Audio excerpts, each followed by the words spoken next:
नमस्कार दोस्तों, स्वागत है एक नए वीडियो में। बिहार एसएससी के प्रैक्टिस सेट हम लोग देख रहे हैं। आज प्रैक्टिस सेट नंबर 3 है। इसमें 150 प्रश्नों को डिटेल सॉल्यूशन किया गया है। आप इसे पूरा देखें। मैथ और रीजनिंग सेक्शन का भी सॉल्यूशन किया गया है।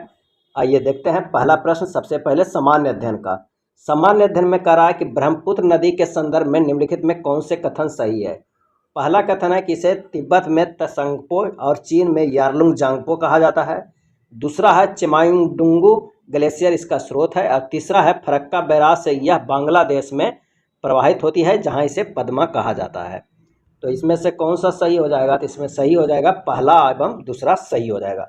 ब्रह्मपुत्र का उद्गम मानसरोवर झील के पास कैलाश श्रेणी के चेमांग्युडुंग ग्लेशियर में हुआ है और यह दक्षिण तिब्बत के शुष्क और समतल क्षेत्र के लगभग 1200 किलोमीटर की दूरी के लिए पूरब की ओर अनुदैर्ध्य रूप से यात्रा करता है, जहां इसे त्संगपो के नाम से जाना जाता है, जिसका अर्थ होता है शोधक। और यह अरुणाचल प्रदेश के सादिया शहर के पश्चिम में भारत में प्रवेश करती है।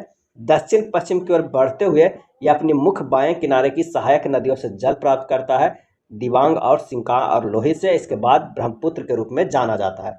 ब्रह्मपुत्र का धुबरी के पास बांग्लादेश में प्रवेश होता है और दक्षिण की ओर बहते हुए बांग्लादेश में तीस्ता इसके दाहिने किनारे पर मिलती है, जहां से इस नदी का क्या नाम हो जाता है? तो यमुना नाम हो जाता है। यानी ये 2-3 नामों से होकर गुजरती है ये नदी। नेक्स्ट प्रश्न है, सूर्य ऊर्जा का एक सतत स्रोत है। सूर्य के वायुमंडल में कौन सी न्यूक्लियस फ्यूजन होता है? और इसका आंसर हो जाएगा दो हाइड्रोजन। सूर्य में मुख्य रूप से हाइड्रोजन से भरा है और इसके अंदर ऊर्जा का उत्सर्जन आंतरिक भाग में होने वाले आणविक संघातों से होता है। इसमें हाइड्रोजन परमाणु लगातार हीलियम परमाणु में बदलते रहते हैं, जिसे हाइड्रोजन फ्यूजन कहते हैं। नेक्स्ट प्रश्न है कि मोहम्मद पैगंबर का जन्म कहाँ हुआ था? और इसका सही आंसर हो जाएगा ए, मक्का में। मोहम्मद पैगंबर का जन्म लगभग 570 ईस्वी में मक्का के अरेबियन शहर में हुआ था। वह इस्लाम के संस्थापक थे। इस्लामिक सिद्धांत के अनुसार वह एक पैगंबर और परमेश्वर के दूत थे, जिन्हें आदम, अब्राहम, मूसा, यीशु और अन्य पैगंबरों द्वारा पूरब में दिए गए एकेश्वरवाद उपदेशों को प्रस्तुत करने और उसकी पुष्टि करने के लिए भेजा गया था। नेक्स्ट प्रश्न है कि वार एंड पीस पुस्तक किसके द्वारा लिखी गई है? वार एंड पीस काफी प्रसिद्ध पुस्तक है और ये किसके द्वारा लिखा गया? इसका आंसर हो जाएगा लियो टॉल्स्टॉय के द्वारा लिखा गया है। और ये कब लिखा गया? तो 1868 ईस्वी में। आज हम बात करने वाले हैं बीएसएससी की बेस्ट बुक चक्षु प्रकाशन की। बीएसएससी द्वितीय इंटर स्तरीय संयुक्त प्रतियोगिता परीक्षा 2024 की यह एक बेहतरीन बुक है। चक्षु प्रकाशन की ये बुक पूर्णतः बीएसएससी के द्वारा पूछे गए सवालों के आधार पर विशेषज्ञों द्वारा तैयार किया गया है। इसमें 15 प्रैक्टिस सेट दिया गया है। लगभग 2000 प्लस बहुविकल्पीय प्रश्न है, जिसे काफ़ी अच्छे तरीके से व्याख्या किया गया है। इस बार काफ़ी ज़्यादा वैकेंसी है। अगर आप अपनी सफलता को और मजबूती देना चाहते हैं तो ये बुक आपके लिए फ़ायदेमंद होगा। आप लोग इसे जरूर पढ़ें। एक बार इन प्रश्नों को अभ्यास जरूर करें। चक्षु प्रकाशन की ये प्रैक्टिस सेट। नेक्स्ट प्रश्न है कि रात्रि के समय आकाश में कौन सा ग्रह लाल प्रतीत होता है? और इसका सही आंसर हो जाएगा 3, मंगल ग्रह। वायुमंडल में प्रलंबित जंग लगी धूल के कारण दूरी से देखने पर मंगल ग्रह की सतह लाल दिखाई देती है। इसका कारण यह है कि इसकी मृदा में आयरन ऑक्साइड होता है और इसमें जंग के कण होते हैं। नेक्स्ट प्रश्न है, भारत का वह राज्य जिसका अधिकांश क्षेत्र अत्यधिक घने वनों के अधीन है। सही आंसर हो जाएगा ए, अरुणाचल प्रदेश। भारत सरकार द्वारा जुलाई 2014 में जारी की गई भारतीय रिपोर्ट 2013 के अनुसार अरुणाचल प्रदेश में सबसे ज़्यादा घने वन है और सबसे बड़ा क्षेत्र है, और महाराष्ट्र दूसरे स्थान पे आता है। नेक्स्ट है, निम्नलिखित में कौन सा भारत का सबसे लंबा राष्ट्रीय राजमार्ग है? और इसका सही आंसर हो जाएगा ऑप्शन 2, NH2। राष्ट्रीय राजमार्ग NH की लंबाई है, NH1 अगर 535 है, NH2 1214 है। अगर 3 की हम बात करते हैं तो 427 है और 4 जो है वो 230 है। तो इन ऑप्शनों में कौन सबसे ज़्यादा है? तो NH2 हो जाएगा। A thing of beauty is a joy for ever पंक्तियाँ किसने लिखी है? और इसका आंसर हो जाएगा 3, जॉन कीट्स ने। A thing of beauty is a joy for ever John Keats द्वारा लिखित कविता एंडमियन का आरंभिक पंक्ति है, जिसे सर्वप्रथम 1818 में प्रकाशित किया गया था। एंडमियन क्रमशः लघु और गुरु चरणों वाले पंचचरण के लयबद्ध दोहों में लिखी गई है। नेक्स्ट प्रश्न है कि म्यांमार का पूर्वकालीन नाम क्या था? पूर्वकालीन नाम क्या था? और इसका आंसर हो जाएगा 2, बर्मा। म्यांमार का आधिकारिक रूप से गणतांत्रिक म्यांमार संघ के नाम से जाना जाता है। इसे पूर्व में बर्मा के नाम से जाना जाता है। ताजमहल की रूपरेखा यानी डिजाइन किसके द्वारा बनाई गई है? और इसका सही आंसर हो जाएगा 2, उस्ताद ईसा के द्वारा बनाई गई है। ताजमहल कला जगत को शाहजहां के अनुपम देन है। उस्ताद अहमद लाहौरी इस मकबरे का मुख्य स्थापत्यकार थे, जिसे शाहजहां ने नादिर उल अस्र की उपाधि प्रदान की, और इसका प्रधान मिस्त्री उस्ताद ईसा था। अगला है हरित स्थल यानी ग्रीनलैंड है, और इसका सही आंसर हो जाएगा 2, बड़ी बर्फ चादर। ग्रीनलैंड आर्कटिक महासागर में स्थित विश्व के सबसे बड़ा द्वीप है, और यह अपने क्षेत्र का 80% भाग में बर्फ से ढका हुआ है। नेक्स्ट है किस संशोधन द्वारा धर्मनिरपेक्षता और समाजवादी ये शब्द भारतीय संविधान की उद्देशिका में जोड़े गए थे? आंसर हो जाएगा 2, 42वें संविधान संशोधन 1976 द्वारा संविधान की प्रस्तावना में समाजवादी, धर्मनिरपेक्ष और अखंडता शब्द भारतीय संविधान की उद्देशिका में जोड़े गए थे। नेक्स्ट है ताजमहल बनवाया था किसने? और इसका सही आंसर हो जाएगा ऑप्शन 4, शाहजहां ने। नेक्स्ट है संसद के 2 सत्रों के मध्य समय अंतराल नहीं होना चाहिए, और इसका आंसर हो जाएगा ऑप्शन 2, 6 माह से अधिक नहीं होना चाहिए। राष्ट्रपति के चुनाव के लिए निर्धारित अधिकतम आयु है, सही आंसर हो जाएगा 4, ऐसी कोई सीमा नहीं है। भारतीय संविधान के अनुच्छेद 58 के अनुसार कोई भी व्यक्ति राष्ट्रपति के रूप में निर्वाचन के योग्य नहीं माना जाएगा जब तक वह 35 वर्ष की आयु और लोकसभा चुनाव लड़ने की योग्यता प्राप्त न कर ले हो। नेक्स्ट है भारतीय बिस्मार्क के रूप में कौन जाना जाता है? भारतीय बिस्मार्क के रूप में कौन जाना जाता है? आंसर हो जाएगा 3, पटेल। स्वतंत्र भारत के प्रथम गृह मंत्री और उप प्रधानमंत्री सरदार वल्लभ भाई पटेल को नए और स्वतंत्र 562 राष्ट्रीय राजाओं को एक करते हुए अखंड भारत का निर्माण करने का महत्वपूर्ण कार्य सौंपा गया था। इसी संदर्भ में उनकी तुलना जर्मनी के ऑटो वॉन बिस्मार्क से की जाती है। बिस्मार्क ने 1860 में जर्मनी के एकीकरण में महत्वपूर्ण भूमिका निभाई थी। अली अकबर निम्नलिखित में कौन सा संगीत वाद्य बजाते हैं? और इसका आंसर हो जाएगा 3, सरोद। अली अकबर खान मैहर घराने के एक हिंदुस्तानी शास्त्रीय संगीतकार थे। वे सरोद बजाने की अपनी निपुणता के लिए जाने जाते हैं। अगला प्रश्न है कि रामायण खाली स्थान द्वारा लिखित एक महाकाव्य है, और इसका सही आंसर हो जाएगा 3, वाल्मीकि। रामायण को मूलतः प्राचीन भारत के मुनि ऋषि वाल्मीकि द्वारा लिखा गया था। इस पुस्तक में लगभग 96,000 छंद है, और इसे 7 भागों में विभाजित किया गया है। रामायण की कहानी राजकुमार राम से संबंधित है, जिन्हें अयोध्या के अपने राज्य से निर्वासित कर दिया जाता है। अगला है अध्यापक दिवस मनाया जाता है, और इसका सही आंसर हो जाएगा 4, 5 सितंबर को। भारत में अध्यापकों द्वारा समाज में किए गए योगदान की याद करने और उन्हें सम्मानित करने के लिए 5 सितंबर को अध्यापक दिवस के रूप में मनाया जाता है। 5 सितंबर को महान अध्यापक डॉक्टर सर्वपल्ली राधाकृष्णन का जन्मदिन मनाया जाता है। वह शिक्षा के प्रति निष्ठावान थे। वह एक प्रसिद्ध राजनयिक विद्वान और भारत के राष्ट्रपति एवं सबसे बढ़कर एक अध्यापक थे। नेक्स्ट है सामूहिक खेती यहाँ के घास स्थलों में की जाती है, और इसका सही आंसर हो जाएगा 1, स्टेपिज। सामूहिक खेती स्टेपिज घास के मैदानों में की जाती है। स्टेपिज की शीतोष्ण कटिबंधीय घास का मैदान भी कहा जाता है। अगला है बोस्टन टी पार्टी थी क्या? और इसका सही आंसर हो जाएगा 4, चाय कर के विरोध में विरोध। अपने बेस्कों को शांत करने के लिए लॉर्ड नॉर्थ ने टाउनसेंड द्वारा लगाए गए सभी कर चाय के कर छोड़कर हटा दिए थे। कुछ औपनिवेशकों ने इसका विरोध किया, अतः जब 16 दिसंबर 1773 को चाय से लदा जहाज बोस्टन बंदरगाह पर आकर लगा, तो कुछ औपनिवेशकों ने रेड इंडियनों के बेस में 340 पेटी चाय समुद्र में फेंक दी। इस घटना को बोस्टन टी पार्टी कहते हैं। नेक्स्ट है निम्नलिखित में से किस आंदोलन का नेतृत्व महात्मा गांधी द्वारा नहीं किया गया था? और इसका आंसर हो जाएगा 3, बारदोली सत्याग्रह। 1928 ईस्वी में कपास के मूल्य में गिरावट आने के बावजूद सरकार ने राजस्व बढ़ोतरी की घोषणा की, तो सरदार वल्लभ भाई पटेल के नेतृत्व में बारदोली सत्याग्रह आरंभ हुआ। इस आंदोलन में पारसी महिला मिल्लूबेन पेटिट, मन्नीबेन पटेल, शारदाबेन शाह आदि का उल्लेखनीय योगदान आता है। नेक्स्ट है यूपीएससी संघ लोक सेवा आयोग के सदस्य कितनी अवधि तक पदासीन रहते हैं? और इसका जो सही आंसर हो जाएगा वो हो जाएगा 6 वर्ष तक या 65 वर्ष तक की आयु का होने तक, जो भी पहले हो। अगला प्रश्न है आईआरडीपी किसके दौरान प्रारंभ की गई थी? और इसका आंसर हो जाएगा 2, छठी पंचवर्षीय योजना के तहत। समन्वित ग्रामीण विकास कार्यक्रम, यह कार्यक्रम छठी पंचवर्षीय योजना के दौरान प्रारंभ किया गया था। इस योजना का उद्देश्य ग्रामीण युवाओं को स्वरोजगार प्रदान करना था। नेक्स्ट है वेदांगों की संख्या कितनी है बताएं वेदांगों की संख्या? और इसका जो आंसर हो जाएगा वो हो जाएगा 2 6। वेदांगों की ऋचाओं की अच्छी तरह से समझने के लिए वेदों की रचनाओं को अच्छी तरह समझने के लिए वेदांगों की रचना की गई। वेदों को समझने में वेदांग काफी सहायक है। वेदांगों की कुल संख्या कितनी है? तो 6 है। कौन कौन? शिक्षा, कल्प, व्याकरण, निरुक्त, छंद और ज्योतिष। नेक्स्ट है भूकंप लेखी द्वारा निम्नलिखित में से किसको सबसे पहले रिकॉर्ड किया जाता है? और इसका सही आंसर हो जाएगा 2 पी तरंगे को। भूकंप लेखी द्वारा सबसे पहले पी तरंगे को रिकॉर्ड किया जाता है। ये तरंगे सबसे अधिक गति से चलती है। इनकी गति 8 से 14 किलोमीटर प्रति सेकेंड तक होती है। नेक्स्ट प्रश्न है पुरातात्विक प्रमाणों के आधार पर किस प्राचीन सभ्यता में कांच का प्रथम उपयोग होना पाया गया है? और इसका सही आंसर हो जाएगा 2 मेसोपोटामिया। सीसा एक एफॉर्मस पदार्थ है और पुरातात्विक प्रमाणों के अनुसार 3 ईसा पूर्व इसका प्रयोग मेसोपोटामिया की सभ्यता के लोगों ने किया था। अगला है संविधान की 8वीं अनुसूची में शामिल की गई भाषा मैथिली बृहत रूप से देश के किस भाग में बोली जाती है? आंसर हो जाएगा 2 बिहार में बोली जाती है।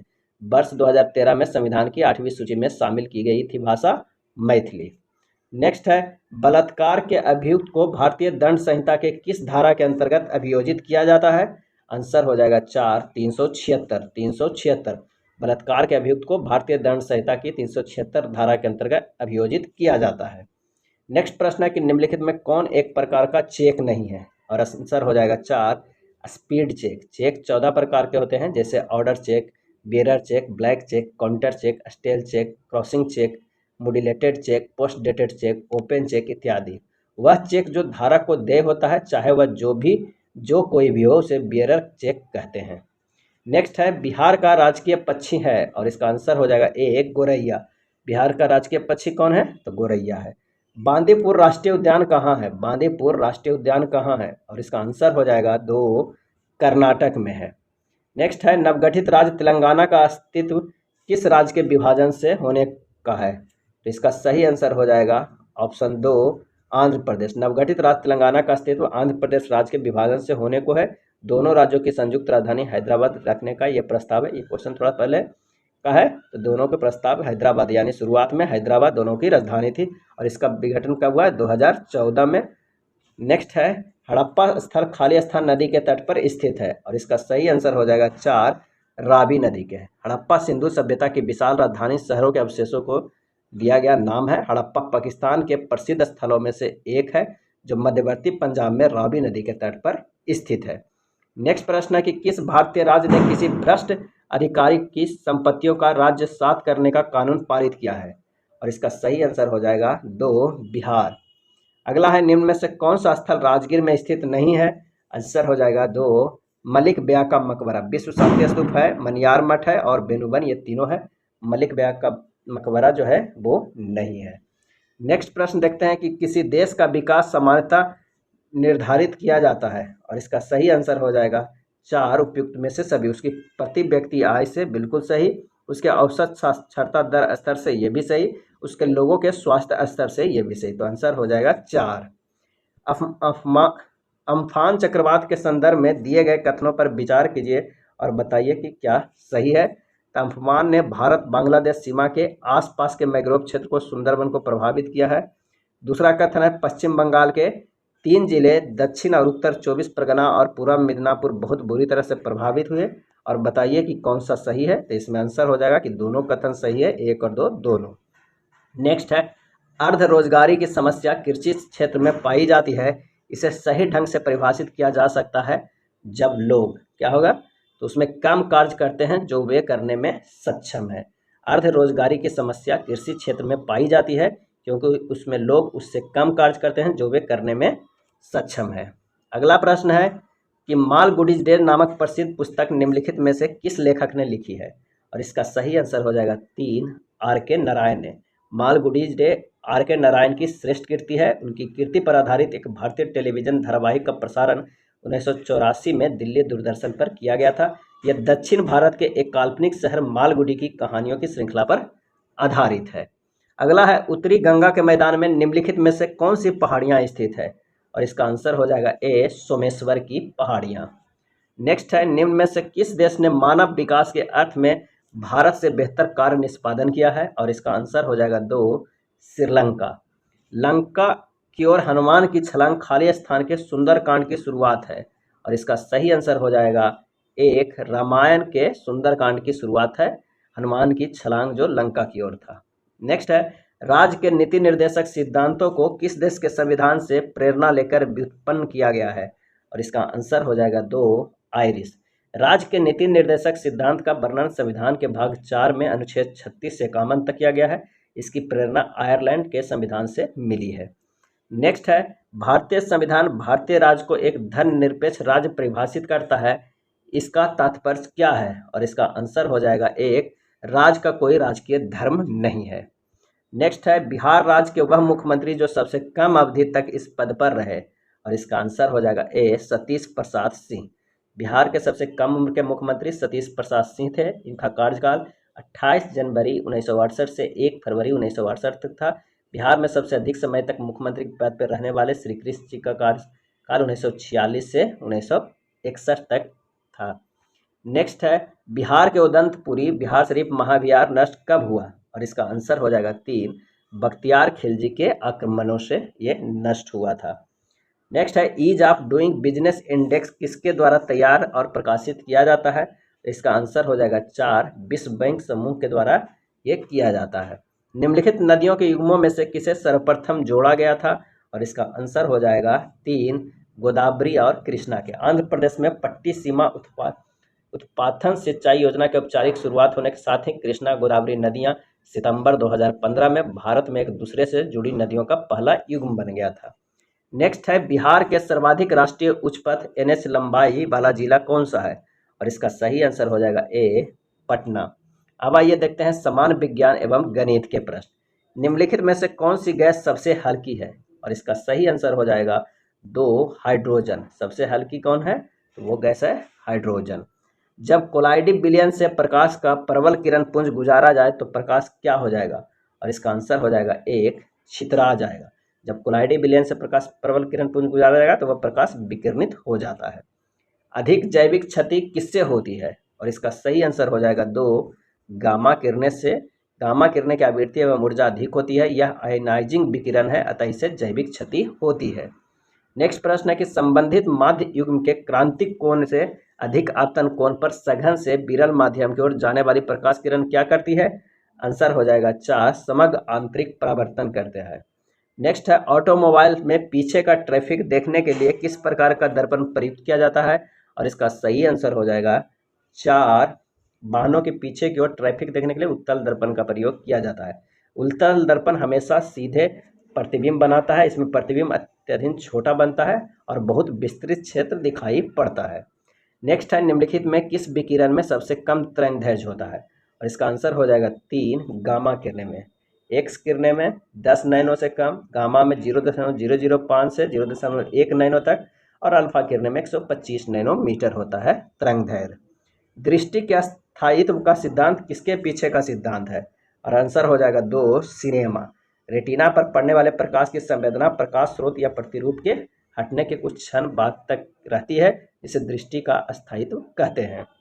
नेक्स्ट है, स्वाभाविक रूप से घटित होने वाला सबसे भारी तत्व कौन सा है, और इसका आंसर हो जाएगा 4, थोरियम। नेक्स्ट है, तरल अवस्था में पाई जाने वाली धातु है, आंसर हो जाएगा 1, ब्रोमीन। ब्रोमीन हाइड्रोजन समूह के अंतर्गत आता है। यह एकमात्र धातु तत्व है जो सामान्य तापमान में तरल अवस्था में रहता है। और कौन सा एकमात्र धातु तत्व है जो तरल अवस्था में है, तो वो जो है पारा। वातावरण के भीतर क्षैतिज उष्मा अंतरण को क्या कहते हैं, और इसे कहते हैं 4, अवशोषण। नेक्स्ट है, निम्नलिखित में किसकी भेदन क्षमता न्यूनतम है, सही जवाब हो जाएगा 1, अल्फा कण का। हेक्सामिथाइल डायामाइड और एडिपिक एसिड के संघनन से प्राप्त पॉलीमर क्या होता है, और इसका जो सही आंसर है वो हो जाएगा नाइलॉन 66। कार्बनिक यौगिकों से संबंधित गलत कथन का चयन कीजिए, इसमें से कौन सा कथन गलत है। तो उनका गलनांक और क्वथनांक निम्न होता है, सही है। वे जल में घुलनशील नहीं है, सही है। वे सहज ज्वलनशील नहीं है, ये गलत है। उनमें मुख्यतः कार्बन और हाइड्रोजन होते हैं, ये सही है। तो तीसरा का आंसर हो जाएगा 3। 5% जल वाले एथेनॉल को कहते हैं, 5% जल वाले एथेनॉल को क्या कहते हैं, सही आंसर है 3, परिशोधित स्प्रिट कहते हैं। पर्यावरण जागरूकता के अंग्रेजी अक्षर पी से आरंभ होने वाले प्रसिद्ध 3 शब्द कौन से हैं? आंसर हो जाएगा पॉपुलेशन, पॉवर्टी और पोल्यूशन। चौथा नंबर सही हो जाएगा। निम्न में से कौन सा जोड़ा सही है? बताना है कि कौन सा जोड़ा सही है। तो अपघटक और बैक्टीरिया सही। अपघटक अत्यंत सूक्ष्म जीव होते हैं जो कार्बन पदार्थों को पाचन करके उसका पुनर्चक्रण करते हैं। संकटग्रस्त प्रजातियों को किस रंग की डेटा बुक में दर्शाया जाता है? आंसर हो जाएगा 2 लाल। संकटग्रस्त पादपों की एक सूची रेड डाटा बुक के नाम से प्रकाशन के रूप में प्रकाशित की जाती है और यह एक वैश्विक किताब जिसमें विलुप्ति के खतरे में पड़ रहे जीव जंतुओं व पक्षियों को फोटो व ब्यौरा दिया जाता है। निम्नलिखित में सबसे बढ़िया कुचालक कौन सा है? और इसका आंसर है 4 काच।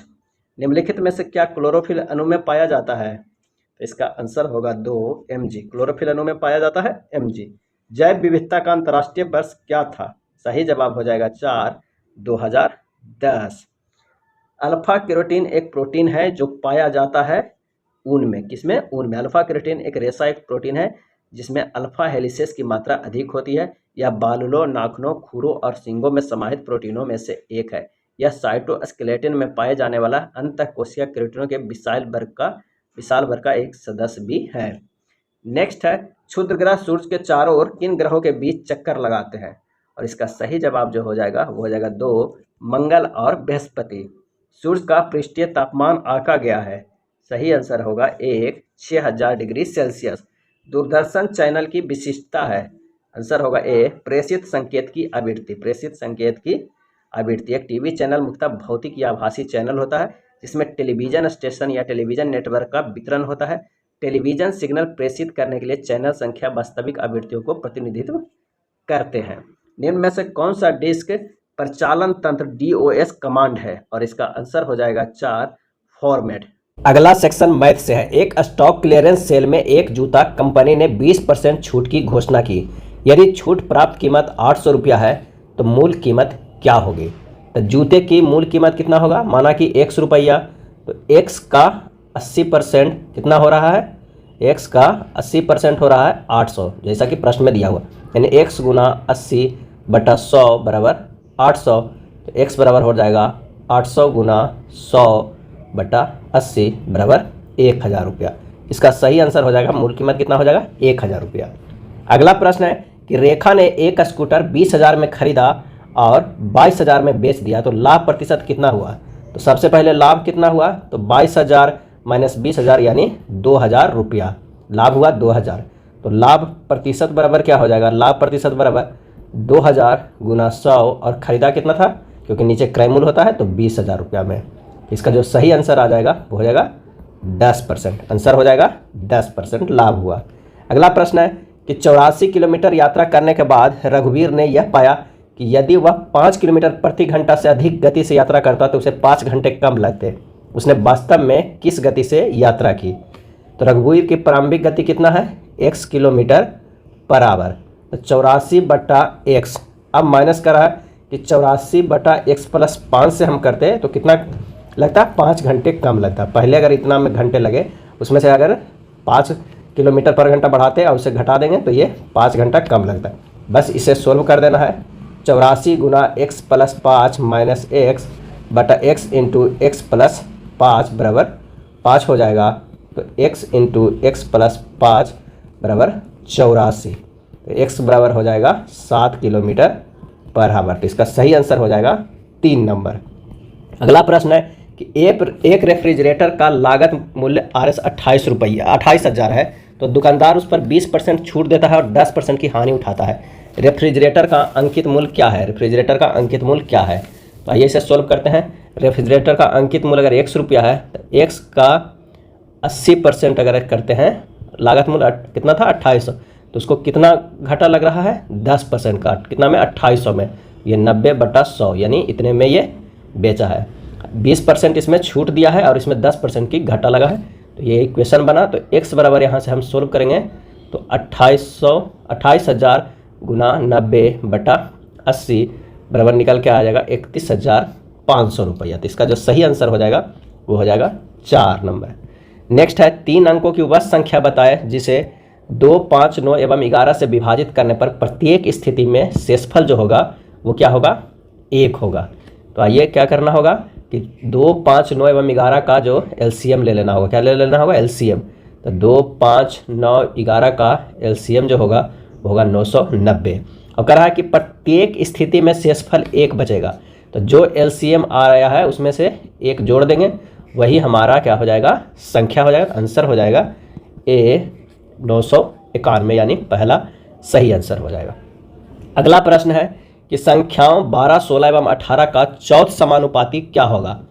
तो चौथ समानुपाती को अगर हम x मानते हैं तो कह रहा है 12/16 बराबर 18/x, यही चौथ समानुपाती है। बस इसे सोल्व करेंगे तो 3/4 बराबर 18/x, 3x बराबर हो जाएगा 18 गुना 4, x बराबर हो जाएगा 18 गुना 4/3, निकल कर आ जाएगा कितना? 24। सही आंसर हो जाएगा 24। नेक्स्ट है 11 परिणामों का औसत 60 अंक है। यदि पहले 6 परिणामों का औसत 59 अंक है और अंतिम 6 परिणामों का औसत 62 अंक है, तो छठे परिणाम के कितने अंक होंगे? तो छठा परिणाम बराबर हो जाएगा 6 गुना 59 प्लस 6 गुना 62 माइनस 11 गुना 60। इसे सिर्फ सोल्व कर देना है तो 354 प्लस 372 माइनस 660, निकल कर आ जाएगा हमारे पास कितना? 66। यही हमारा आएगा, तो आंसर हो जाएगा 4। नेक्स्ट प्रश्न है 300 के 100 सेब खरीदे गए, उनमें से 4 सेब सड़े हुए थे और शेष 50 प्रति दर्जन पर बेचा दिया गया था। निवल लाभ कितना होगा? तो इसे सोल्व करेंगे। 4 सेब सड़े हुए थे, तो टोटल कितने बच गए शेष? तो शेष बच गए 100 माइनस 4 बराबर 96। और ये कितने दर्जन हो गए? तो ये दर्जन हो गए 8 दर्जन, क्योंकि एक दर्जन में 12 सेब होते हैं, 12 96, यानी 8 दर्जन। अब कह रहा है कि 50 प्रति दर्जन से बेच दिए, 50 गुना कितने बच रहे हैं? तो 8, तो ये हो गया 400 रुपया। और वो खरीदा था कितना में? क्रय मूल्य था 300 रुपया। तो लाभ जो हमारे पास हुआ कितना था? 400 माइनस 300 बराबर 100। आंसर हो जाएगा 4 नंबर। नेक्स्ट प्रश्न है किसी कार्य को ए 10 दिन में कर सकता है और उसी कार्य को बी 20 दिन में कर सकता है। वे दोनों साथ साथ कार्य आरंभ करते हैं, किंतु 5 दिन बाद ए कार्य छोड़ देता है। शेष कार्य को बी कितने दिनों में पूरा करेगा? तब 5 दिन में ए तथा बी के द्वारा किया गया काम क्या होगा? तब 5 × 1/10 प्लस 1/20 बराबर 5 × 2 प्लस 1/20 हो जाएगा, बराबर 15/20 हो जाएगा, 3/4 हो जाएगा। शेष काम कितना बच रहा है? शेष बच रहा है तो 1 माइनस 3/4 बराबर 1/4। बी एक काम 20 दिन में पूरा करता है, तो बी के द्वारा 1/4 काम पूरा करने में कितना समय लगेगा? तो 1/4 गुना 20 कर देंगे तो आ जाएगा 5 दिन। यही हमारा आंसर आ जाएगा 3 नंबर। नेक्स्ट है यदि किसी राशि पर 4% की दर से 2 वर्षों का चक्रवृद्धि ब्याज 102 रुपया है, तो ब्याज के समान दर पर 2 वर्षों का साथ ब्याज कितना होगा? 2 वर्षों का साधारण ब्याज कितना होगा? तो इसका कैसे सॉल्व करेंगे? यदि मूलधन बराबर क्या है? P रुपया है, तो चक्रवृद्धि ब्याज बराबर क्या हो जाएगा? तो फार्मूला हम लोग जानते हैं P × 1 प्लस R/T के पावर T, R/100 हो जाएगा, 3 R/100 के पावर T माइनस 1। अब सीधे रख देंगे 102 चक्रवृद्धि दिया हुआ है, P यहाँ निकाल लेंगे कि किससे 1 प्लस 4/100 के स्क्वायर माइनस 1 करके सोल्व करेंगे जब इसे, तो हमारे पास निकल कर आ जाएगा कितना? P निकल कर आ जाएगा 1250 रुपये। तो साधारण ब्याज बराबर क्या हो जाएगा? 1250 गुना 2 गुना 4/100 बराबर 100 रुपया। इसका जो आंसर आ जाएगा वो हो जाएगा 1 नंबर। नेक्स्ट प्रश्न है 50 प्यालों की लागत मूल्य 40 प्यालों के विक्रय मूल्य के बराबर है। इस क्रय विक्रय में लाभ प्रतिशत कितना है? तो एक प्याले का लागत मूल्य कितना है? 1 रुपया। 40 प्याले का लागत मूल्य 40 रुपया। 40 प्याले का विक्रय मूल्य कितना है? 40 प्याले के विक्रय मूल्य बराबर हो जाएगा कितना? 50 रुपया। तो लाभ प्रतिशत बराबर 50 गुना 40 लाभ हो गया, लाभ गुना 100 बटा क्रय मूल्य कितना था? 40। तो आंसर हो जाएगा 25%। सही जवाब हो जाएगा 3 नंबर।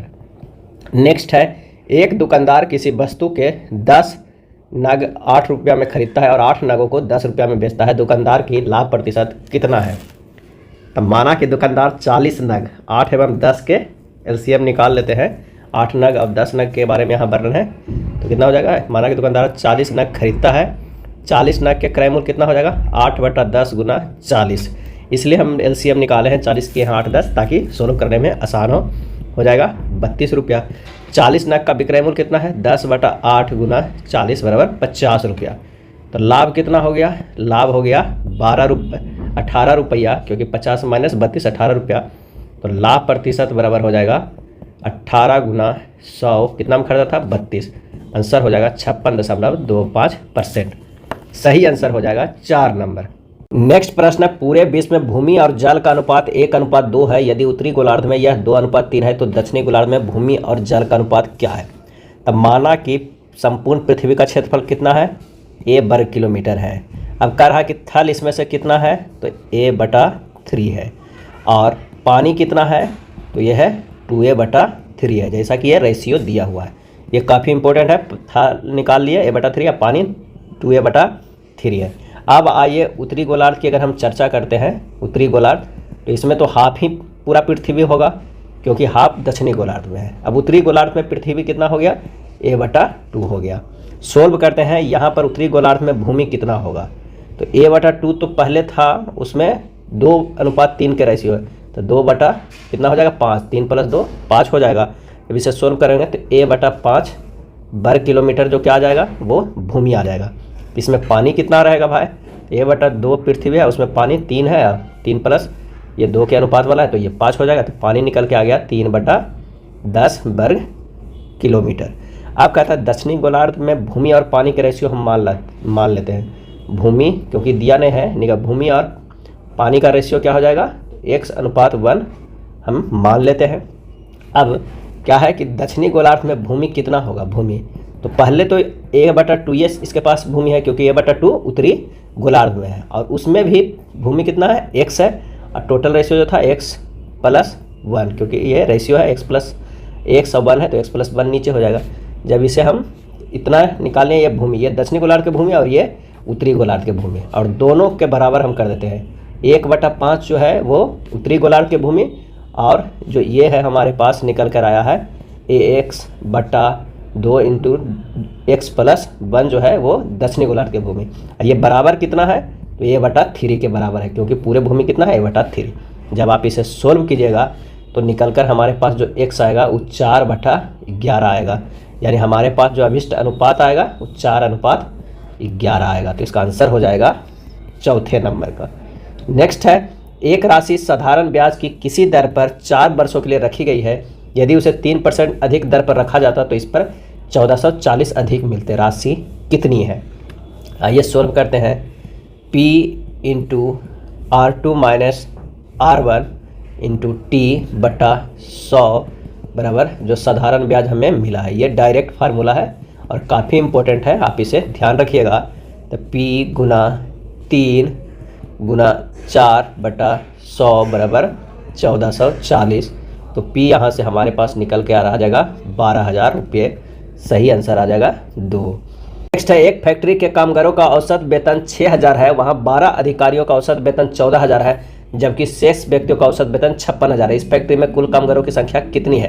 तो फैक्ट्री में कामगारों की संख्या X है, तो गैर अधिकारी कर्मचारी कितना है? X-12 है। अब क्या कह रहा है कि 6,000 औसत है, तो 6,000 बराबर हो जाएगा 12 × 14,000 प्लस X-12 × 5600 और बटा कितना हो जाएगा? X। जब इसे सोल्व कीजिएगा तो X के मान जो आ जाएगा वो 252 आ जाएगा। सही आंसर हो जाएगा 4 नंबर। अगला प्रश्न है कि लव प्रिज्म के आधार एक समबाहु त्रिभुज है जिसकी एक भुजा 7 मीटर है, प्रिज्म की ऊंचाई 24 मीटर है, इसका आयतन क्या होगा? तो प्रिज्म के आधार का क्षेत्रफल बराबर होगा √3/4 गुना भुजा के स्क्वायर बराबर √3/4 गुना 7 × 7 वर्ग मीटर हो जाएगा। आयतन बराबर क्या हो जाएगा? आयतन बराबर आधार का क्षेत्रफल गुना ऊंचाई होता है, तो हो जाएगा √3/4 गुना 7 × 7 गुना 24। हमारे पास आ जाएगा 294 √3 घन मीटर। जब इसे आप सोल्व कीजिएगा √3 को तो 294 गुना 1.732 मान होता है √3 का। जब इसे गुना कीजिएगा तो 509.208 घन मीटर आएगा। तो आंसर हो जाएगा कितना? 509 घन मीटर। तीसरा नंबर। नेक्स्ट है, A और B एक कार्य को 720 रुपया में करने की जिम्मेदारी लेते हैं। ए अकेले इस कार्य को 8 दिन में कर सकता है, बी अकेले 12 दिन में। सी की सहायता से वह इसे 4 दिन में पूरा करते हैं, तो सी का हिस्सा कितना रुपया में होगा। तो ए का 1 दिन का काम 1/8 है, बी का 1 दिन का काम 1/12 है। अब ए प्लस बी प्लस सी का 1 दिन का काम जो है क्या हो जाएगा, 1/4 होगा, क्योंकि 4 दिन हम तो पूरा ही करता है और 1 दिन के हम निकाल रहे हैं, तो 1/4 ही काम होगा। तो सी का 1 दिन का कार्य क्या होगा, तो 1/4 में से 1/8 माइनस 1/12, बी और सी ए और बी वाला घटा देंगे तो वही हमारा सी का निकल के आ जाएगा। तो 6 माइनस 3 माइनस 2/24 बराबर 1/24, यानी मजदूरी का अनुपात कितना हो जाएगा, 1/8 अनुपात 1/12 अनुपात 1/24, यानी 3:2:1। सी का हिस्सा कितना हो जाएगा, 1/6 गुना 720 रुपया बराबर 120 रुपया आ जाएगा आंसर हो जाएगा तीसरा नंबर। नेक्स्ट है √129 प्लस √216 प्लस √68 प्लस √169 का मान क्या होगा। आइए इसे सोल्व करते हैं। 169 का मान कितना हो जाएगा, 13, √169 का मान हो जाएगा 13, और 13 जब इसमें जोड़िएगा तो ये 81 आएगा, और 81 का रूट में मान करेंगे तो ये 9 आएगा। फिर 9 216 में अगर जोड़ते हैं तो हमारे पास आ जाएगा 225 रूट में, और इसका मान हो जाएगा कितना, 225 15। अब आकर गया 129 प्लस 15 हो जाएगा √144 बराबर 12 आंसर। सही आंसर हो जाएगा 12। नेक्स्ट प्रश्न है, एक वर्ग की भुजा 10% बढ़ जाती है, इसका क्षेत्रफल कितने प्रतिशत बढ़ेगा। तो इसे डायरेक्ट सोल्व कर दीजिएगा कि भुजा का परसेंटेज वृद्धि बराबर 10 प्लस 10 प्लस 10 गुना 10/100% बराबर हो जाएगा 21% आंसर। एक और सोल्व कर सकते हैं, वर्ग की एक भुजा मान लीजिएगा क्या है, तो इसका मान लीजिए 100, परसेंटेज वृद्धि कितना हुआ 10%, यानी हो गया 110। अब क्षेत्रफल बराबर जो हमारे पास होगा 110 के स्क्वायर बराबर 100 कितना हो जाएगा 21 इतना हो जाएगा। और जब हम इसे घटाएंगे पहले वाले क्षेत्रफल से, पहले वाला कितना था 100 के क्षेत्रफल निकालेंगे तो ये हो जाएगा इतना 10,000 में 2100 घटाएंगे तो हमारे पास जो आंसर आ जाएगा वो कितना आ जाएगा 2100, यानी 2100 आ जाएगा। तो परसेंटेज वृद्धि बराबर हम डायरेक्ट निकाल लेंगे, इसे देख लेंगे तो हमारे पास 21 आ जाएगा, आंसर आ जाएगा 2। अगला है 26,580 कीमत की एक वस्तु को 10% छूट पर बेचा जाता है। त्यौहार के कारण दुकानदार 5% की अतिरिक्त छूट देता है, उस वस्तु का विक्रय मूल्य क्या होगा। तो आइए इसे सोल्व करते हैं। वस्तु का विक्रय मूल्य कितना हो जाएगा 26,580 गुना छूट कितना 100 माइनस 10% देता है, फिर 100 माइनस 5% देता है, यानी 26,580 गुना 90/100 गुना 95/100 सोल्व कीजिएगा तो 22,725.90 रुपया आ जाएगा। तो इसका जो सही आंसर हो जाएगा वो हो जाएगा 1 नंबर। अगला प्रश्न है, स्प्रिट और जल के 20 किलोग्राम मिश्रण को 10% जल है, किसी निश्चित मात्रा में उसमें और जल डालने पर नए मिश्रण का वजन 25 किलोग्राम हो जाता है। नए मिश्रण में जल की प्रतिशत कितना है। 20 किलोग्राम मिश्रण में जल कितना है 20 गुना 10/100 बराबर 2 kg। मिलाया गया जल कितना है 5 kg। अब जल का प्रतिशत 5 + 2 कितना में 25 में है, तो सीधे निकाल देंगे कितना 28%। आंसर हो जाएगा चौथा नंबर। 48 मीटर लंबी और 31.5 मीटर चौड़ी एक निम्न भूमि की ऊंचाई 6.5 डेसीमीटर बढ़ाने के लिए पार्श्व के भूखंड में एक 27 मीटर लंबी और 18.2 मीटर चौड़ी खाई खोदी गई है। खाई की गहराई कितनी होगी। तो डाली गई मिट्टी का आयतन हो जाएगा कितना 48 गुना 31.5 गुना 6.5/10 घन मीटर। तो यदि खान की गहराई x मीटर हो, खान की गहराई x मीटर हो तो क्या हो जाएगा 27 गुना 18.2 गुना कितना x बराबर हो जाएगा 48 गुना 31.5 हो जाएगा यहाँ पर 31.5 और गुना 0.65। x का मान निकाल लीजिएगा 48 गुना 31.5 गुना 0.65/27 गुना 18.2 सोल्व कीजिएगा तो आ जाएगा 2 मीटर। आंसर हो जाएगा 2। नेक्स्ट है, यदि कोई व्यक्ति 3 घंटे में 10.1/5 किलोमीटर की दूरी तय करता है तो 5 घंटे में कितनी दूरी तय करेगा। तो 3 घंटे में तय की गई दूरी 51/5, 5 घंटे में तय की गई दूरी 51/5 गुना 3 गुना 5 बराबर 17 किलोमीटर हो जाएगा। नेक्स्ट है, दो संख्याओं के बीच का जो अंतर है वो है 5। यदि छोटी संख्या 25 घटाया जाए तो बड़ी संख्या में 20 जोड़ा जाए तो अनुपात 1:2 हो जाता है। तो बड़ी संख्या कितना है? माना कि जो बड़ी संख्या है वो x है, तो छोटी संख्या क्या हो जाएगा? x - 5 हो जाएगा। x - 5 - 25 बटा x प्लस 20 बराबर 1/2। बस यहाँ सोल्व कर देना है। x का मान जो हो जाएगा वो 80 आ जाएगा। सही आंसर हो जाएगा 3। एक धनराशि वार्षिक तौर पर लगने वाले चक्रवृद्धि ब्याज पर 3 वर्षों के बाद 10,648 रुपया हो जाती है और 2 वर्षों के बाद 9680 रुपया हो जाती है। तो ब्याज दर कितनी है? तो फार्मूला जानते हैं, a बराबर p इंटू 1 प्लस r बटा 100 के पावर n। यहाँ पर रख दीजिए 10,648 बराबर p टू 1 प्लस r बटा 100 के होल क्यूब। ये पहला इक्वेशन है और ये दूसरा निकल जाएगा 9680 बराबर p इंटू 1 प्लस r बटा 100 के स्क्वायर, और ये दूसरा। और समीकरण 1 को 2 से अगर हम भागा देंगे तो हमारे पास निकल जाएगा कितना? तो 10,648 बटा 9680 बराबर हो जाएगा कितना? तो 1 प्लस r बटा 100 हो जाएगा। यहाँ से हमें r का मान निकल जाएगा तो 0.1 निकल जाएगा गुना 100 बराबर 10%। आंसर हो जाएगा चौथा। अगला प्रश्न है मानसिक क्षमता तर्कशक्ति का फूल पंखुड़ी पुस्तक, उसके बाद क्या होगा? आंसर हो जाएगा ए पृष्ठ। पंखुड़ियाँ के मिलने से फूल बनता है, उसी प्रकार पृष्ठों को मिलकर क्या बनता है? तो पुस्तक बनती है। तो आंसर हो जाएगा ए। नेक्स्ट है डॉक्टर अस्पताल, उसके बाद क्या होगा? इसका सही आंसर हो जाएगा 2 रसोईया रसोई घर। कहा जा सकता है कि कामगार कार्यस्थल संबंध को दर्शाया गया है, तो डॉक्टर का कार्यस्थल अस्पताल है, उसी प्रकार रसोईया रसोई घर में काम करती है। नेक्स्ट है कॉम्प्रिहेंशन और नॉन कुछ दिया हुआ है, एक शब्द दिया हुआ है और उसमें से बताना कि अगला क्या होगा। इसका जो सही आंसर हो जाएगा, कॉम्प्रिहेंशन को सीधा ये उल्टा लिख दिया है, उसी तरह अगर ब्यूटी को हमें इस तरह लिख देंगे तो कौन सा आंसर हो जाएगा? तो आंसर हो जाएगा तीसरा नंबर। नेक्स्ट है 64, 81, 8, उसके बाद क्या होगा? 64 किस तरह लिखा गया है? तो 9 कितना 4 के क्यू कर देते हैं, 4 गुना 4 गुना 4, ये 64 हो गया है। इसी तरह अगर हम 81 को कहते हैं तो 9 के स्क्वायर करेंगे तो क्या हो जाएगा? 9 गुना 9 81। यहाँ पर अगर हम 3 के कितना है? ये है 2 के क्यू किया हुआ, 2 गुना 2 गुना 2, ये 8 लाया हुआ है। तो यहाँ पर 3 बार हुआ है, यहाँ पर 2 बार हुआ है। तो अब ये 3 बार है तो अगला बार क्या होगा? 2 बार होगा। तो किसके अगर 2 बार हम करते हैं तो हमारे पास मतलब 2 बार करेंगे तो क्या हो जाएगा? तो चलिए 3 के अगर हम 2 बार करते हैं तो आ जाएगा 3 गुना 3 9, 3 तिया के 9। तो आंसर हमारे पास हो जाएगा क्या? 9। आंसर 9।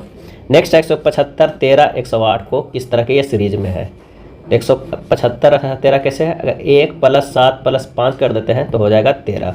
उसी प्रकार 108 को 1 प्लस 0 प्लस 8 कर देंगे तो हो जाएगा 9। आंसर चौथा आ जाएगा। नेक्स्ट प्रश्न, निम्नलिखित प्रत्येक प्रश्न में दिए गए विकल्पों में से विषम शब्द अक्षर या संख्या को ज्ञात करना है।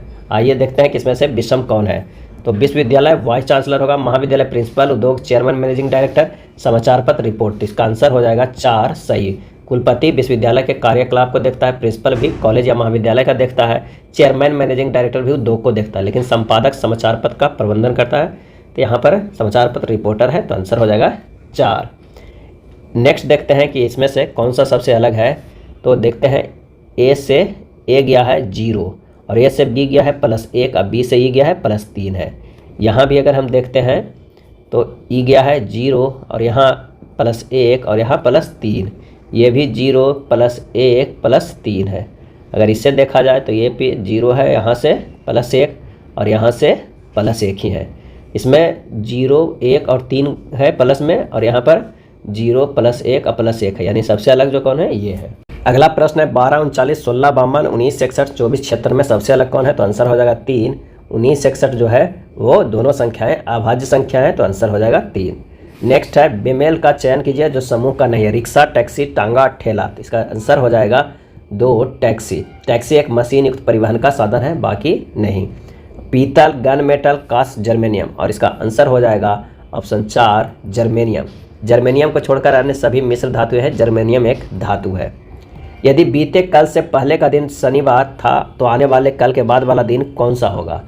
तो बीते कल से पहले का दिन बराबर शनिवार, अतः आज सोमवार होगा, तो आने वाला कल होगा मंगलवार। तो आने वाले कल के बाद वाला दिन कौन होगा? वो बुधवार होगा, तो सही आंसर हो जाएगा बुधवार। नेक्स्ट प्रश्न है, निम्नलिखित अक्षर श्रृंखला में कितने पी क्यू एस इस प्रकार उपस्थित है कि क्यू मध्य में है, पी और एस उसके किसी भी ओर है। तो आइए देखते हैं कि इसमें से कौन सा हो जाएगा। एक तो हमारे पास जो निकल कर आ रहा है वो ये पी क्यू एस है, एक पी क्यू एस है और एक पी क्यू एस है। तो इसका जो सही आंसर हो जाएगा वो हो जाएगा 2 नंबर, यानी 3 पी क्यू एस है। नेक्स्ट है, नीचे दिए गए समूह, दिए गए 4 समूहों में उस समूह को ज्ञात कीजिए जो दिए गए समूह के समान है। दिया गया समूह कितना है, 63, 54, 45। तो आइए इसको सोल्व करते हैं कि वो किस ओर है। तो 63 माइनस 54 अगर हम करते हैं तो कितना आ जा रहा है 9, और 54 माइनस 9 करते हैं तो आ जाता है 45। उसी प्रकार अगर हम 29 माइनस 20 करेंगे तो 9 आएगा, और 20 माइनस 11 करेंगे तो भी 9 आएगा। सही आंसर जो हमारे पास हो जाएगा वो हो जाएगा 1। अगला है, निम्नलिखित विकल्पों में से कौन सा विकल्प नीचे दिए गए शब्दों को सार्थक क्रम दर्शाता है। तो सबसे पहले जो होगा कि वो होगा धूप, दूसरा होगा बांस बनेगा, तीसरा होगा बादल और चौथा जो होगा वो बारिश होगा। तो इसका आंसर हो जाएगा 4, 2, 3, 4, 1। नेक्स्ट है, निम्नलिखित शब्दों को अंग्रेजी शब्दकोश में दिए गए क्रम के अनुसार लिखें। सबसे पहले क्या लिखाएगा, अब्सेंट लिखाएगा, उसके बाद लिखाएगा एक्टिविटी, उसके बाद एराइज, उसके बाद जो होगा वो अटेंशन होगा। तो इसका जो सही आंसर हो जाएगा 1। नेक्स्ट है, अक्षरों का कौन सा समूह खाली स्थानों पर क्रमवार रखने पर दी गई अक्षर श्रृंखला को पूरा करेगा। तो यहाँ पर हम रख देते हैं बी, यहाँ पर ए, यहाँ पर भी ए और यहाँ पर बी। तो हमारे पास जो सीरीज बन के आ जाएगा वो हो जाएगा इस तरह के B A B A B A B A, और ये भी B A B A B A B A, इस तरह का सीरीज बनता है। आंसर हो जाएगा 3 नंबर। अगला है 117 से 119 तक निम्नलिखित प्रत्येक प्रश्न में एक अनुक्रम दिया गया है जिसमें एक पद लुप्त है। दिए गए विकल्पों में से सही विकल्प चुनिए और पूरा कीजिए। तो आइए देखते हैं 117 नंबर में कि जेड से ये डब्लू है -3, डब्लू से टी है -3, तो टी से माइनस जो 3 जाएगा वो क्या जाएगा, क्यू जाएगा। और ये आई ए आई, तो यहाँ भी क्या हो जाएगा, आई ही होगा, तो क्यू आई निकल गया। और ये P A B A P, तो यहाँ भी पी हो जाएगा। आंसर क्यू आई पी तीसरा हो जाएगा। 10, 18, 28, 40, 54, 70 के बाद क्या होगा, 10 + 8 18, 18 + 10 28, 28 + 12 40, 40 और 14 54, और 54 और 16 कितना हो जाएगा 70, और 70 और अभी 16 जो है तो 18 88। इसका सही आंसर हो जाएगा 88, यानी 2 बढ़ के ये हो रहा है।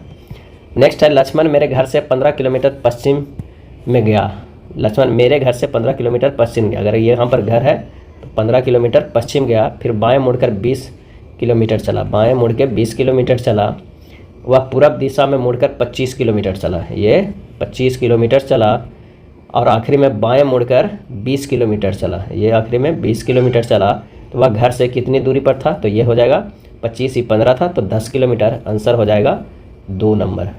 नेक्स्ट प्रश्न पे चलते हैं, यदि बीते कल से पहले दिन परसों रविवार था तो बृहस्पतिवार कब होगा। तो इसका जो सही आंसर हो जाएगा वो 3, कल से अगले दिन। बीते कल से पहले दिन रविवार था, तो आज मंगलवार है, तो मंगलवार + 2 बृहस्पतिवार, अर्थात कल से अगले दिन।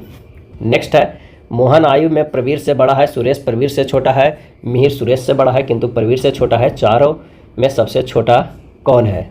तो इसे इस तरह बना सकते हैं, मोहन बड़ा है प्रवीर से, बड़ा है सुरेश से।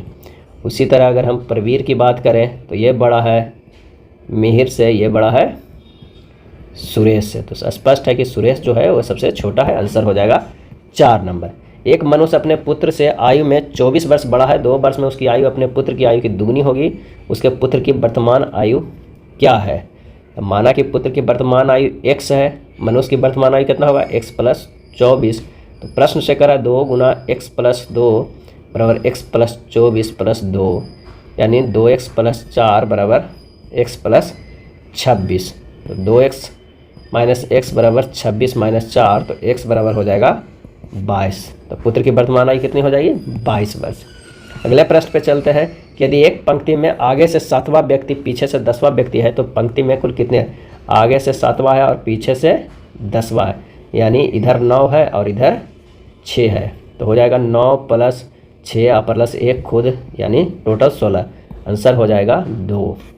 नेक्स्ट है, x और y भाई है, b पुत्री है, a की a पत्नी है, y की b किस प्रकार से संबंधित है, x से। तो y b का पिता है तब b x की भतीजी है। आंसर हो जाएगा 4थे नंबर पे। w बराबर 23, स्ट्रॉन्ग में 93, तो b का क्या होगा, सीधे जो अल्फ़ाबेटिकली है उसे संख्या में लिख के जोड़ दिया गया है। तो W का 23 हो जाएगा, E का 5 हो जाएगा, A का जो है 23, 5, A का 1 हो जाएगा प्लस K के 11, टोटल 40 हो जाएगा। आंसर हो जाएगा 3। नेक्स्ट है, यदि इंटरनेट को इतना लिखा जाता है और डिस्टेंस को इतना लिखा जाता है तो सेंटर को किस प्रकार लिखा जाता है? तो डायरेक्ट I को 1, N को 4, T को 3 इस तरह लिखा है। तो उसी तरह हम सेंटर को लिखेंगे तो C के 9, E के 2, N के 4, N के क्या है 4, T के 3 लिखा हुआ है, R के 5, E के 2 लिखा हुआ है। इसका जो सही आंसर हो जाएगा वो हो जाएगा 2। नेक्स्ट देखते हैं, यदि किसी कूट भाषा में सिगरेट को इस तरह लिखा जाता है तो उसी कूट भाषा में डायरेक्शन को किस प्रकार लिखा जाएगा? तो आप देख लीजिए, सिगरेट को CIGARETTE इस तरह के लिखा हुआ है। तीनों को इस तरह के लिखा गया है, यानी GI को ऐसे, C को है उसी तरह ये इन तीन को जोड़ा बनाकर उसे पोजिट किया है। तो यहाँ पर E हो जाएगा, R हो जाएगा A, और ये इस तरह लिखा गया है ETT। अगर हम उसी तरह डायरेक्शन को 3-3 कर लेंगे, जोड़ा बना लेंगे, तो जो हमारा लिख कर आएगा ये यहाँ जाएगा, यहाँ यहाँ और यहाँ यहाँ और ये यहाँ और इस तरह, तो हमारे पास जो आंसर आ जाएगा वो हो जाएगा पहला। नेक्स्ट प्रश्न है कि नीचे पहली पंक्ति में कुछ बड़े अक्षर दिए गए हैं, दूसरी पंक्ति में प्रत्येक अक्षर को 1 अंक निर्धारित किया गया है। अंक और अक्षर एक दूसरे के कूट है, तो दिए गए अक्षर समूह का सही संख्या कूट क्या होगा? तो J को क्या लिखा गया है? J को लिखा गया है हमारे पास 9, E के 7, Z के O, T के 4, M के 3, S के 2। तो जो हमारा आंसर हो जाएगा वो हो जाएगा चौथे नंबर पे। कौन सा हो जाएगा? चौथे नंबर पे। दिए हुए विकल्पों में से उस शब्द को चुनिए जो दिए गए शब्दों के अक्षरों को प्रयोग करके बनाया जा सकता है। इसका जो सही आंसर हो जाएगा 4, रेशन। नेक्स्ट देखते हैं, दिए हुए विकल्पों में उस शब्द को चुनिए जो दिए गए शब्द के अक्षरों को प्रयोग करके नहीं बनाया जा सकता है। तो इसका जो आंसर हो जाएगा वो हो जाएगा 3, रिएप। ये नहीं बनाया जा सकता है क्योंकि दिए गए शब्द एस वर्ण नहीं है, अतः शब्द PS नहीं बनाया जा सकता है। यहाँ पर जो हमारे पास हो जाएगा आंसर ये नहीं है, सॉरी ये PS हो जाएगा। इसमें जो है S है और इसमें S नहीं है, तो आंसर हो जाएगा तीसरा। अगले प्रश्न पे चलते हैं कि निम्नलिखित प्रत्येक प्रश्न में दिए गए विकल्पों में से लुप्त संख्या ज्ञात करना। क्या ज्ञात करना है? तो लुप्त संख्या ज्ञात करना है। तो इसका जो कैसे है देख लीजिए कि 3 गुना 5 15 हो रहा है। ये दोनों को गुना करके ये बीच में लाया गया है। 7 गुना 5 35 हो जाएगा, 9 गुना 5 45 हो जाएगा। सही आंसर जो हमारे पास आ जाएगा कौन सा हो जाएगा? तो वो सही आंसर हो जाएगा तीसरा, 47 दे रहा है। यहाँ पर आंसर 47 नहीं 45 होना चाहिए, तो आंसर हो जाएगा तीसरे नंबर पे। नेक्स्ट है 25, 11, 20, 2, 3, 1, 5, 6, 7, 35, 39। उसके बाद क्या होगा? तो आइए देखते हैं कि 15 गुना 2 प्लस 5 करते हैं, 15 गुना 2 प्लस 5 करते हैं तो 35 हो जाएगा। 11 गुना 3 33 और 6 39 हो जाएगा। 20 गुना 1 20 प्लस 7 27। यहाँ पर आंसर आ जाएगा 27, तीसरा नंबर हो जाएगा। निम्नलिखित प्रत्येक प्रश्न के कुछ समीकरण के विशेष प्रणाली के आधार पर हल किया गया है, उसी आधार पर अनुत्तरित समीकरण का सही उत्तर ज्ञात कीजिए। यदि 8 - 3 + 4 = 348 है तो क्या है? 3 यहाँ लिखा है, 4 यहाँ है और 8 यहाँ है। ठीक उसी तरह 9 यहाँ है और ये जो बीच वाला है क्या है, किनारे आ जा रहा है, यहाँ है। तो 5 चला जाएगा कहाँ पे? वो सबसे अलग, और बीच वाला जो है वो पहले आ जाएगा, 9 हो जाएगा, उसके बाद 6 यानी 965 हो जाएगा। आंसर हो जाएगा दूसरा नंबर पे। यदि 882 = 20 तो 996 = 26 हो तो 729 बराबर क्या हो जाएगा? तो 8 + 8 + 2 + 2 = 20 हो जाएगा। एक और 2 जोड़ दिया गया है। अगर 996 की बात करते हैं तो 9 + 6 + 2 जोड़ते हैं तो 26 आ जाता है। तो 729 में क्या हो जाएगा? 7 + 2 + 9 + 2 यानी 11 7 18 तो 20। आंसर जो हमारे पास निकल के आ जाएगा वो कितना आ जाएगा? 20। सही आंसर हो जाएगा तीसरा। दिए गए समीकरण को संतुलित करने तथा स्टार चिन्हों को प्रतिस्थापित करने के लिए गणितीय चिन्हों को सही क्रम क्या हो जाएगा? और इसका सही आंसर हो जाएगा दूसरा, प्लस प्लस माइनस बराबर। ये सही हो जाएगा। यदि भागा का अर्थ घटाव है, घटाव का अर्थ गुना है, गुना का अर्थ जोड़ है और जोड़ का अर्थ भागा है, तो ये क्या होगा? इसकी सीधी सी बात है कि इसे फिर से उसे रख देना है। 20 प्लस हो जाएगा, ये माइनस हो जाएगा, ये गुना हो जाएगा और ये भागा हो जाएगा। जब सोल्व कीजिएगा तो हमारा निकल कर आ जाएगा वो क्या हो जाएगा? 0। अमन अपने कॉलेज से चलना प्रारंभ करके 10 किलोमीटर उत्तर की ओर चला। कितने चला? वो 10 किलोमीटर उत्तर चला। फिर वह अपने बाएं मुड़कर 10 किलोमीटर चला। फिर वह दाएं मुड़कर 10 किलोमीटर चला। अब वो किस दिशा की ओर मुँह करके है? तो ये फिर से वो उत्तर की ओर किए हुए आंसर हो जाएगा दूसरे नंबर है। मेघा दक्षिण पूर्व की ओर 7 किलोमीटर चली, फिर पश्चिम की ओर 4 किलोमीटर, फिर वह उत्तर पश्चिम की ओर मुड़कर 7 किलोमीटर, अंत में पूरब की ओर 4 किलोमीटर की दूरी तय की और वहाँ खड़ी हो गई। अब वह जहाँ खड़ी है वहाँ से प्रारंभिक स्थान कितना दूर है? इसका आंसर हो जाएगा 4, कितने आंसर हो जाएगा 4 10 किलोमीटर। सोल्व कर लीजिएगा, थोड़ा इजी प्रश्न है। 2 कथनों और 2 निष्कर्ष का प्रश्न है। आइए देखते हैं कथन क्या है यहाँ इसमें कि शिक्षक विद्यार्थी के आदर्श हैं, और दूसरा अपने विद्यार्थियों में वैज्ञानिक मनोवृत्ति विकसित करना शिक्षकों का दायित्व है, और शिक्षक विद्यार्थियों के आदर्श हैं। निष्कर्ष में कह रहा है कि विद्यार्थियों में वैज्ञानिक मनोवृत्ति नहीं है, सम मिलाकर शिक्षक विद्यार्थियों को वैज्ञानिक मनोवृत्ति की प्रभावित कर सकते हैं। तो आइए इसका क्या सही हो सकता है? तो इसका हो सकता है कि केवल 2 निष्कर्ष निकल सकता है। दूसरे कथन में स्पष्ट रूप से ये उल्लेखित है कि अपने विद्यार्थियों में वैज्ञानिक मनोवृत्ति विकसित करना शिक्षकों का दायित्व है, तो सब मिलाकर शिक्षक विद्यार्थियों को वैज्ञानिक मनोवृत्ति को प्रभावित कर सकते हैं। यह सही हो जाएगा, आंसर हो जाएगा दूसरा। दिए गए कथनों में से कौन सा निष्कर्ष निकाला जा सकता है? बहुत से सृजनात्मक व्यक्ति कलाकार बन जाते हैं। इसका जो आंसर हो जाएगा वो हो जाएगा क्या? तो हो जाएगा 4 नंबर की कुछ कलाकार सृजनात्मक व्यक्ति होते हैं, आंसर होगा 4। कामनी और सुवर्णा के बीच में मनीषा बैठी है, स्मिता दाईं ओर बैठी है, सुवर्णा के कामनी बाईं ओर है, मनीषा के बैठने का सही क्रम क्या है? अगर देखा जाए तो इधर कामनी है, उसके बाद मनीषा है, उसके बाद सुवर्णा है और उसके बाद स्मिता है। सही आंसर हो जाएगा 4 कामनी, मनीषा, सुवर्णा, स्मिता। नेक्स्ट है एक शहर की जनसंख्या प्रत्येक 6 वर्ष में दुगनी हो जाती है। यदि 2005 में जनसंख्या था 10,562 तो किस वर्ष तक जनसंख्या बढ़कर 42,248 हो जाएगी? 2005 में जनसंख्या था 10,562, 2011 में जनसंख्या 21,124 और 2017 में जनसंख्या 42,248। तो इसका जो सही आंसर हो जाएगा वो हो जाएगा 3 2017 में। दिए गए पैटर्न को ध्यानपूर्वक अध्ययन करें और वह संख्या चुनें जो इसमें प्रश्न चिन्ह के स्थान पर आ सकती है। तो इसका जो सही आंसर हो जाएगा वो हो जाएगा 1 24। किस तरह होगा? तो 4 + 15 + 3 बराबर कितना हो जाएगा? 22, और उसके बाद गुना 2 44। ठीक उसी तरह है 7 प्लस मैंने प्रश्नवाचक चिन्ह प्लस 3, उसके बाद जो हमारे पास हो जाएगा गुना 2 बराबर 68। तो प्रश्नवाचक चिन्ह बराबर 10 बराबर 68/2 यानी 34 - 10 बराबर 24। हमारे पास जो आंसर आ जाएगा वो हो जाएगा कितना? 24। नेक्स्ट प्रश्न है कि नीचे दी गई आकृति में कितने त्रिभुज मौजूद है? और इसका सही आंसर हो जाएगा 2 9 त्रिभुज। दिए गए विकल्पों में से बस सही विकल्प को चुनिए जो अनुक्रम को पूरा करता है। इनमें से कौन है जो अनुक्रम को यहाँ पर सही करता है? इसका जो सही आंसर हो जाएगा वो हो जाएगा 3 नंबर, ये सही करेगा।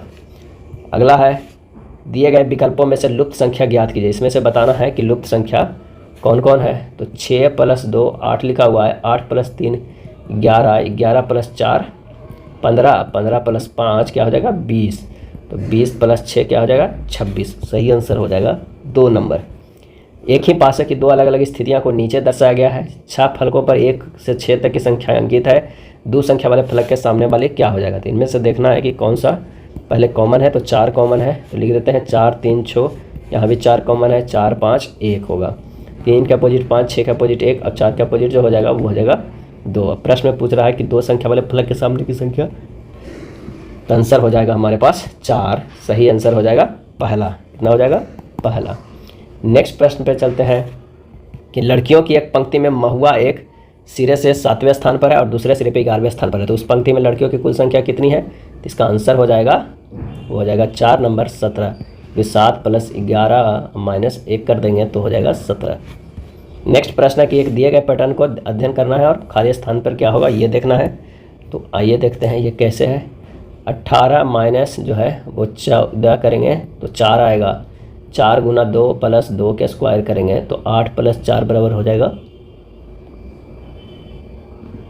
12। उसके बाद अगर हम सोल्व करते हैं दूसरे कॉलम में तो 16 - 6 बराबर 10, 10 × 2 + 1 के स्क्वायर बराबर 21। तो तीसरा कॉलम में सोल्व करेंगे 13 - 5 बराबर 8, 8 × 2 + 1 के स्क्वायर बराबर 16 + 1 बराबर कितना हो जाएगा? 17। तो इसका जो सही आंसर हो जाएगा वो हो जाएगा 4 5 नंबर।